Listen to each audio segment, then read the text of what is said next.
Do you know what time it is? It's supernatural story time. And if you're easily scared, and even if you're not, there's only one thing left to do. Just turn off the lights, because these are stories that you listen to only in the dark. The Strangest Stories, Volume 5, Story 1. I live in Cleveland County, Oklahoma, and this is what happened to me back in 2010. I rented a place to some people that lived about 3 places down from me. And when they moved in, they were telling me about these big footprints they were seeing by their place, and I just didn't think anything of it. Well, I just thought they were seeing something else, and so I forgot all about it. Well, I was over there helping put up a fence so their horse didn't have to be put in a little panel fence for winter. So we were putting it up in around hunting season, and in the back, just a little in the trees, we were hearing tree branches breaking in the deep ditch about 200 to 300 feet away. The kids said, "Look, there's something dark in the deep ditch." So we looked, but I didn't see anything. But all through putting up that fence for 2 days, we heard it, not paying too much attention to it, thinking it was some deer or squirrel, fox, or whatever. The only thing we had left to do was to put up the gate on it, and it was getting late, so we were going to do that the next day. The next day, me and my friend went to town.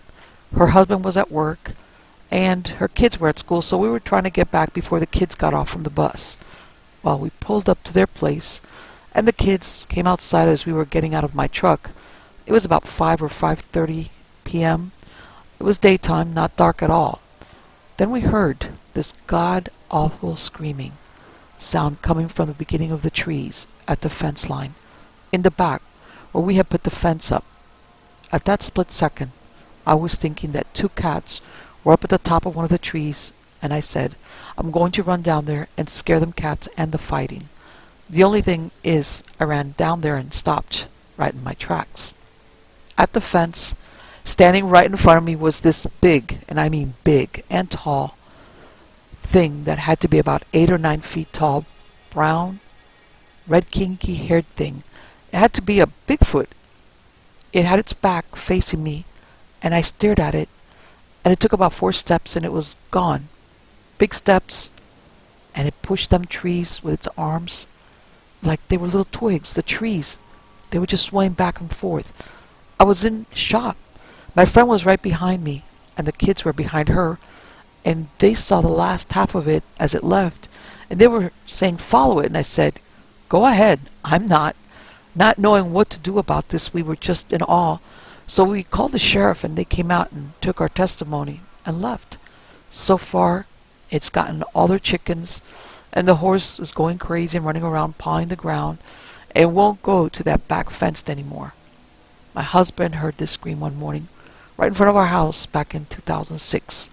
There's a telephone building, and the thing came from behind it.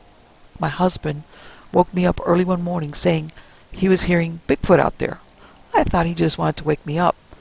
But when I saw he was serious, I ran outside on the porch and heard the last of the screams, and put it off to being a big cat. But now, I know it was Bigfoot, because I heard it and we saw it.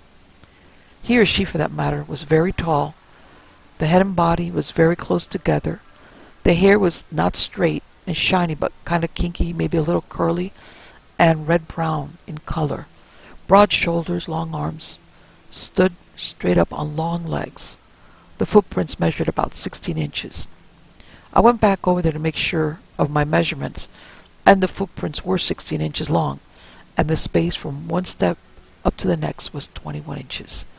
There are 3 different sizes of prints, and that was just one.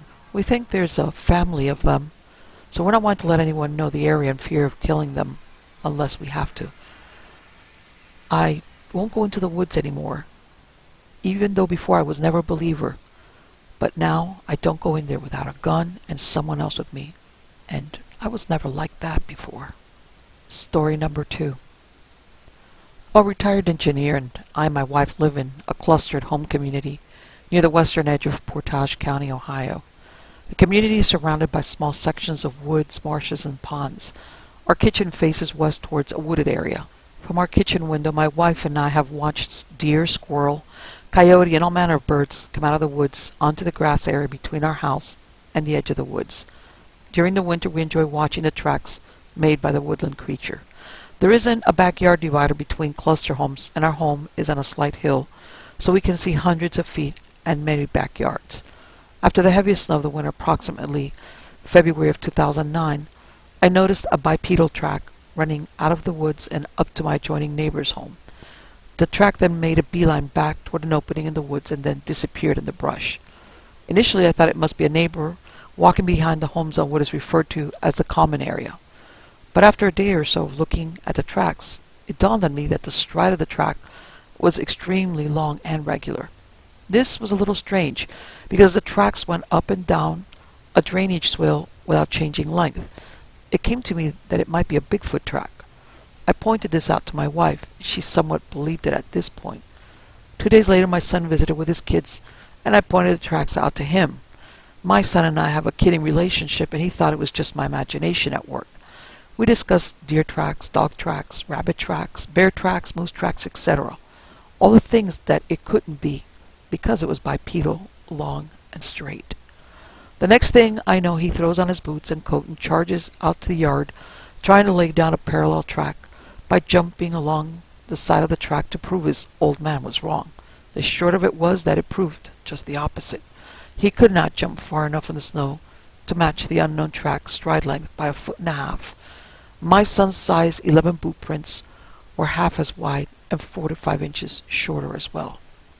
I pointed out to him that all up and down the cluster homes was a similar track, showing that something came out of the woods and walked up to the back window of the homes in straight lines. The tracks avoided the driveways, walked up to a back window, then turned and walked back into the wooded area. The tracks didn't retrace themselves, but efficiently quartered the area behind the homes. The path seemed very determined, with no sign of wandering that is usually seen with animal tracks. A day later, I waded into the snow to get a closer look at the tracks and notice some other details. The unknown tracks punched nearly vertically down through the snow. My son's tracks, on the other hand, showed a slope on both the forward and rearward edges as he attempted to match the stride. I looked for toe prints and found them. They were huge. No surprise there. What did surprise me was that a print that I thought was going to be the left foot turned out to be the right foot. I looked back along the lines of tracks trying to figure out why I made that mistake and concluded that there was little or no side to stagger to the prints as a human would make, and I just made a wrong assumption. The toes were long and splayed out. The little toe was almost as long as the big toe. The tracks had 5 toes and were almost square across the ends of the toes. I thought of taking photographs, but I didn't have a working camera, and besides, taking a picture of the tracks in the snow reminded me of the futility of taking a picture of a polar bear in a snowstorm. As far as I know, many people may have seen the tracks, but only I, my wife, and my son recognized the oddity of them. A week later, while I was putting out the garbage at night, I heard a far-off wail that sounded like Bigfoot sound recordings played on the internet. I didn't recognize it immediately because we have real sightings, truck depots, and small manufacturing plants within 120 feet. They make unusual sounds at odd hours, and I wasn't paying much attention to the sounds at the time. 3 months later, while driving on a road that runs through the marsh a half-mile from my home, I saw a coal black object in the marsh. It stood out because everything else was the brown, gray, or green coloring of the marsh at that time of the year. It was less than 100 feet away. I looked back at it a second later, and it hadn't moved. It was so black that I could not make out any details, despite the fact that it was midday with plenty of light. I can't say what it was that I saw, but it wasn't there the next day or any day after. There's an active rail track and a small stream very near to where I saw the object.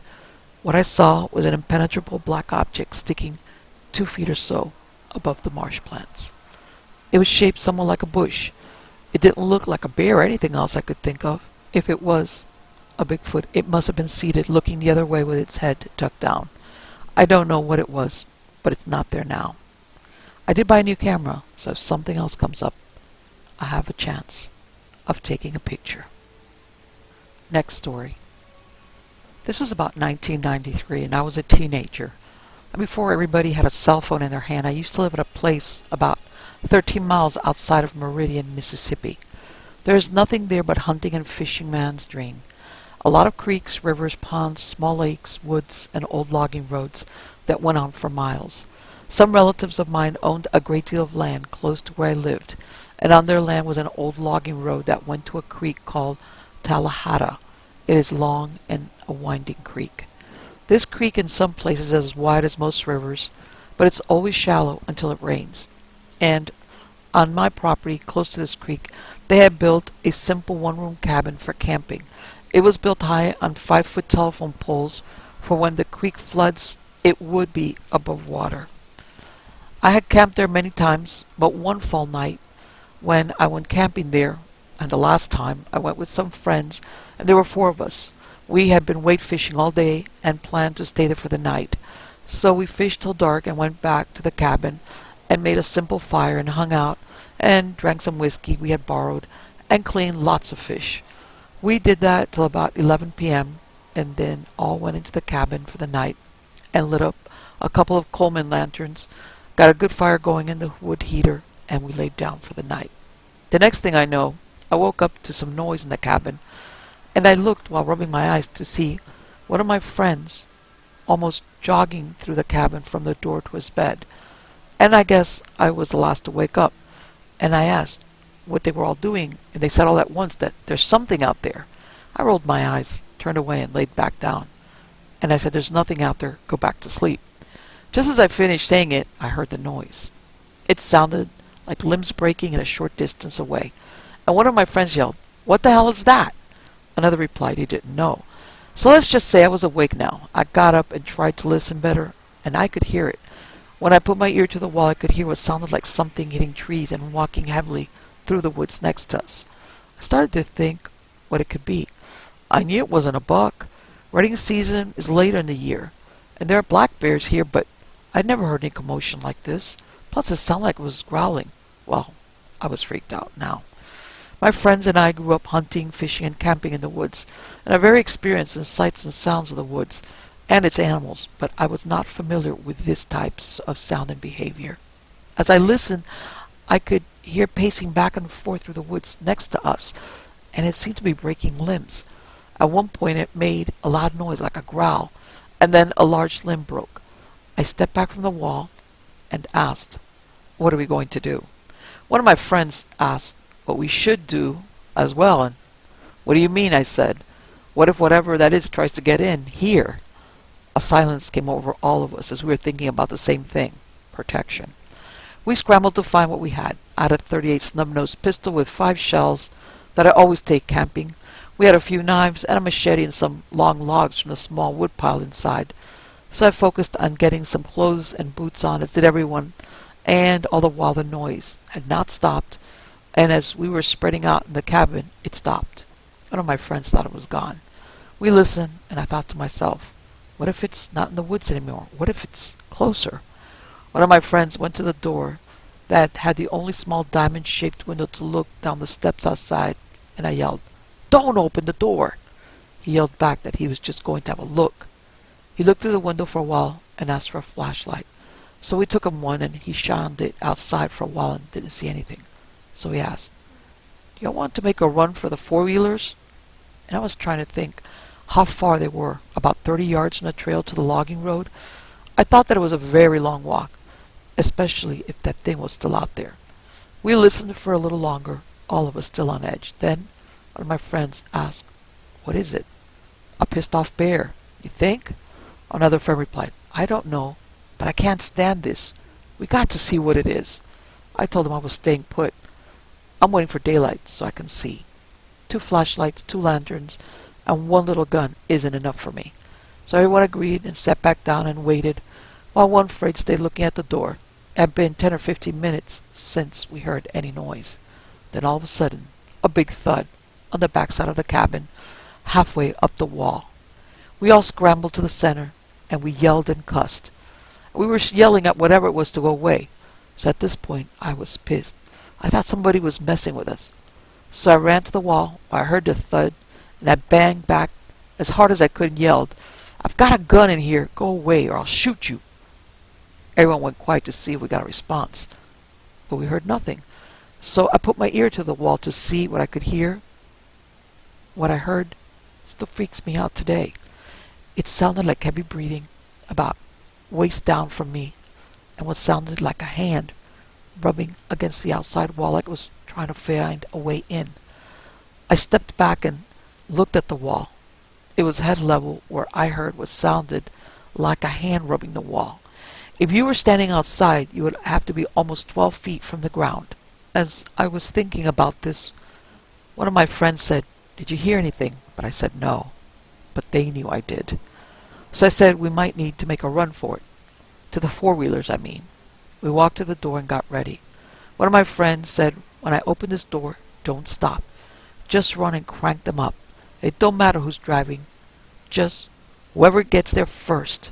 And then I said, "Let me shoot a couple of times in the air as we run out."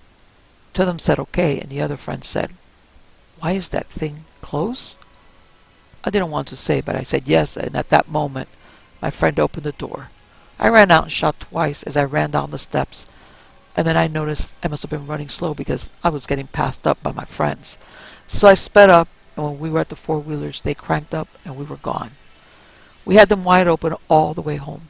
I felt like something was going to snatch me off the back. That thing, so I stayed, turned around so I could see behind us. But I didn't see anything. It felt like it took forever to get back to my house. But at 50 miles per hour, it was probably only 15 minutes until we got to my house at almost 3 in the morning, and I banged on the door until my dad got up, and he was mad, and he asked me, "I thought you were camping." He asked what happened, and I said, "We just wanted to come back here is all." And he said, "Where was my cooler and stuff you took?" I said, "Back at the cabin. We'll get it tomorrow." I never saw him so mad that we just left everything there. But he could see I was upset, so he left me alone and went back to bed. Needless to say, we did not sleep. We just talked about what it could have been and what was it doing. As we talked and fussed about what happened, our courage was building, and as daylight approached, we waited till about 8 a.m. and loaded up some shotguns and rifles and went back ready for whatever we might have to face. When we got there, everything was in order. As we went inside, I went to the back of the cabin and looked up at the wall where I heard the breathing, and it was about 8 feet, and where I heard the hand rubbing the wall had to be 12 feet. I looked all over the ground, and there were no tracks of any kind. The ground was hard, but as we searched the woods around the cabin, we did find limbs broken and pulled down from all different heights. Highest was 9 feet up, and the lowest about 4 feet. No hairs, no smells, just broken limbs. We looked for hours, then we gathered our things and went back home, and we didn't talk about it because we knew people would laugh and make fun of us. So I didn't talk about it for a few years. Makes a great camping story, of course. People think you're pulling their leg or messing with them. I just laugh along. But I did go camping again a year or more later, just not there. I did go back to the cabin a few times to go fishing and arrowhead hunting in the water, but always during the day. I'm not scared of the woods I grew up around, but I do fear what might be in them. Next story. This is set in 1998. Having lived in the area for more than 4 years, I had become accustomed to and familiar with driving my ATV, a Honda 450 Foreman, in and around the Daniel Boone National Park. I was 22 years of age and was dating a local girl who lived in the county her entire life. We'll call her Pam. We left my house one October night, traveled to the end of my ridge road, which is gravel, then continued on the dirt logging road, no longer in use at the time, which is privately owned. This road, of course, was wide enough to have at one time accommodated trucks and machinery used for logging. This old road goes on for maybe a mile to a mile and a half eastward before splitting into 3 separate roads, each having several arteries branching from them. We stayed on the eastward path that runs into Daniel Boone National Forest. From this point, there is an old horse trail that the locals use for their equine excursions. We had traveled the entire horse trail and all the logging roads many times, and I felt intimately familiar with every nook and cranny these paths offered. Pam and I motored down the horse trail at a leisurely pace, due to the narrowness of the trail among the thick forest trees. This, coupled with the many twists and turns of the horse trail, one could rarely exceed 8 to 10 miles per hour. I know this because the ATV had a digital mile per hour readout that was backlit for night travel. After 200 to 300 yards, we came upon a small pond that sits on the south side of the trail. This was a favorite spot of mine. Many times I would travel to the spot at night, turn off my lights and engine, and just sit and gaze at the stars and take in all the smells and sounds this forest offered. I saw my first shooting star while gazing up into the fall sky the year before in this very spot. The small circular pond sat in a very tiny clearing of the forest just off the horse trail, with a tree line only about 20 feet from the water's edge all the way around. I pulled around to the side of the pond opposite the trail. Upon a clear and half-moonlit night, I turned off the engine and lights. I was oblivious that we had just parked near an entity that did not want us there.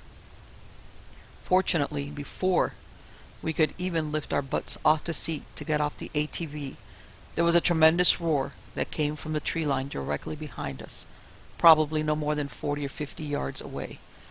I was instantly terrified at this sound. It was something I'd never heard. It was loud and near. Pam screamed as I started up the ATV and headed back down the trail towards home. Luckily, the trail back out of there lay right in front of us. Holding onto me from behind, Pam remained silent as we made our escape. As quickly as I could, and without hitting any trees, we made our way back to the logging road, a few hundred yards away. I never remember turning my body to look back, but I looked from side to side many times. This model ATV had 3 headlights. 2 are in a fixed position on the four-wheeler front, and the third is attached to the handlebars, and thus turned from side to side several dozen times as we made our way back to the logging road. From the pond to the logging road, I saw nothing unusual on either side of the tree line, neither directly nor in my peripheral. But remember, the horse trail is on forest property. The trees are much more densely populated. Even with the ATV's lights and the half-moon, my vision would have been severely limited. Neither of us shouted or spoke to one another during the retreat on the horse trail. During this time, I remember telling myself over and over that it must be some kind of animal or even bird that made that awful noise. Finally, after what seemed like an eternity, we reached the logging road. It greeted us with a straighter, wider path and sparsely populated trees. Now comes the recollection that haunts my dreams to this day. Having reached the logging road without seeing or hearing any signs that we were being pursued, not wanting to wreck, of course, I only moderately quickened our pace. Now, on the south side of the trail, something caught my eyes. I saw a dark figure running parallel to the road directly to my left about 30 yards. This thing was running on 2 legs. It looked like a very tall and large human form. I looked directly at it for a few seconds, turned back to look at the road, then turned and looked in its direction once more to discover it was still there, keeping pace with us. During the second and final glance at this being, which also just lasted a couple of seconds, it was one of those moments in life when you wonder if what you're experiencing is real or just a dream. I looked down at my large digital backlit speedometer. It read 22 miles per hour. Finally, a moderately sharp bend to the south on the trail. I had to slow a little. As the road straightened again, I floored it, and for the first time turned my body to look to the left and a little behind, to see if this curve to the left had allowed the creature an advantage in case it was upon me, or even in front of me. Nothing. It was not in close proximity to my left or rear. I even scanned the trees to my right. Nothing. I cocked my head to the side and yelled over the sound of the engine, "Pam, did you see it?" These being the first words we'd spoken since the encounter. She must have thought my abrupt acceleration was due to the fact that beyond the sharp turn in the trail we just passed, the road did become more straight and smooth. Her response in my ear was, "I didn't see anything. Did you see something?" I said, "Nope," with intentions of telling her everything once we reached my house. I slowed my pace, and within minutes we were on the gravel road which led home. We went over the experience again and again that night, but I never told her what I saw. I sold my four-wheeler and moved to the city in the summer of '99. I purchased another ATV in 2000. I bought a trailer and would pull my ATV to the 49 exit off I-75 and do my riding in Laurel and Rockcastle counties. I hauled my ATV back to the area I saw the creature on that summer day in 2001. I was alone. I went to the pond and stood in the bank for a few minutes. I skipped a few rocks and left. It was a beautiful day. Next story. My name is Frank and I'm 40 years old, with no reason to make up a story like this. There is nothing to gain, nothing to lose, and I really am not trying to scare anyone. We all know there are many other things to be scared of in this world, besides someone making up crazy stories about Bigfoot. I have read some really hard-to-believe stories about Sasquatch, but hey, whatever floats your boat. My encounter began while I was on a fishing trip just south of Nashville, Illinois at Washington County Lake. It was July 2010, and I decided to go catfishing. After loading up the boat and all my gear, I got to the ramp around 5:30 p.m. The sun was hot, so after putting the boat in, I headed for a cove on the northeast side of the lake where the trees shaded the water. I was anchored about 30 feet from the bank and enjoying the peace and quiet. I caught a mess of fish and decided to fish well into the night as the catfish were biting great. It was now about 11 p.m. and things started to stomp around in the woods. I figured it was deer or coons. I couldn't hear the rustling around not far in the woods, and it would make noises about every 10 to 15 minutes. I never really thought much of it and was more into catching fish than worrying about an animal in the bushes. The time passed and I heard a splash that made the sound of a large rock being thrown in the water about 20 or 30 feet behind the boat.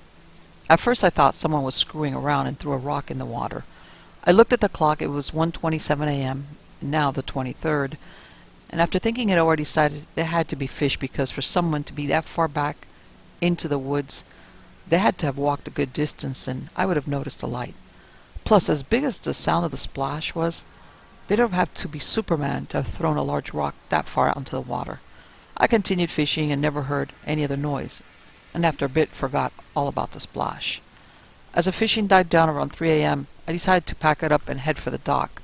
As I was pulling the anchors out, I heard a noise in the woods just from the bank, like something was startled when I stood up and pulled the anchor. I figured I spooked a deer bedded down. I was only able to run my trolling motor on my boat because the lake has a 10 horsepower limit, and my motor was bigger than 10 horses. So I was trolling back to the deck, and I heard the noise of whatever spooked in the woods moving along the edge of the wood line as I moved in the water. This went on for about 3/4 of a mile, and I was now about 100 yards from the dock.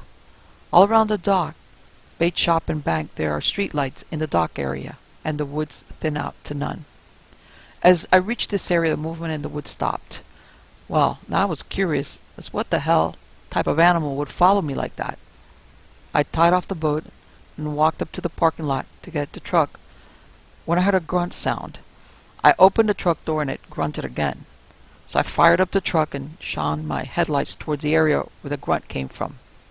To my surprise, there was a large set of yellow eyes in the woods. As I studied them, I could see them blinking and noticed they looked really high in the air, like 8 feet or so. Not thinking anything fearful, I backed down the ramp and loaded the boat. After getting everything buttoned down and ready to head home, I got in the truck and headed up the ramp. I looked for the eyes in the same area and did not see them. Leaving the lake consists of a 20-mile-per-hour speed limit and a winding road for a few miles. As I passed the check-in station close to the road, I heard a large bang like something hit the boat. So I stopped and got out to see if I had lost something. Everything looked fine. Nothing had fallen out, and as far as I could tell, nothing ran into the boat like a deer or whatever. So, I got back into the truck. Before pulling off, I heard the noise again, like something hit the boat. I hit the brake lights, so it would light up the boat a bit, and looked into the rear view. As I looked, I saw what looked like a very large man standing next to the boat.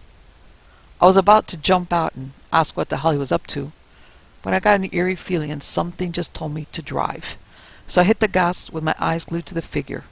As I took off, it started towards the truck. So I hit it, letting gravel fly. I was up to about 35 miles an hour when something hit the truck, making the truck shake. Well, now I was done messing around and said piss on the speed limit. I guess I lost it at that speed, and I'm just not sure what happened. When I got to the highway, I got out to check the truck, and there was and still is a nice dent high on the passenger side bed of the truck. I went home, unloaded the boat, grabbed a shotgun, and headed back out there. I crept along those roads till dawn, looking for whatever it was that hit my truck, and never saw a thing. I still fish there today, but not alone. Next story. It was July of 1967, and myself and two very good friends were on an all-night bass fishing excursion on a strip mine pit just west of Farmington, Illinois. The fishing was bad because of intense rain that came and went as the evening wore on. Around 11 p.m., I was standing next to one of the two friends when I heard a sound coming from down the gravel road that went by the lake. The sound was coming from quite a distance, and at first I thought it was a katydid, but I was surprised at the volume and realized it was not an insect sound, but something much larger. As the sound drew closer, the volume increased to the point where my friend, who was fishing in the same location as me, stopped reeling his line in and asked, "What is that?" I told him I didn't know, but I noticed that it was getting louder and sounded like it was coming towards us. The sound got louder and louder and was actually very irritating to the ears. Our other friend finally hollered at us and told us to knock it off. We told him it wasn't us making the noise, and we stopped fishing and walked over to where he was standing. By this time the noise was excruciatingly loud, and the frogs and insects had stopped, croaking and singing. Suddenly there was a sound of a very large body jumping into the shallow water slough next to the lake where we were fishing in. Whatever it was that jumped in the water began making deep booming sounds in the water by lifting its feet clear of the water and then crashing them back in flat-footed. We just stood there in the pitch blackness and listened until the creature came out of the water on our side of the bank and started making its way through the 8-foot tall reeds between us and him. I walked a few feet away from my friends toward the sound it was making, walking through the reeds, and stopped on a footpath that went around the end of the lake and stood there as the creature stepped almost all the way through the reeds. I remember looking up at something that towered over me, but was just a black mass in a mass of tan-colored reeds. I didn't smell anything or see anything clearly, but whatever it was stopped and stood there as though it was looking at me. Instantly, I took off on a dead run around the lake towards a house on the other side of the lake to see if I could get some help for us.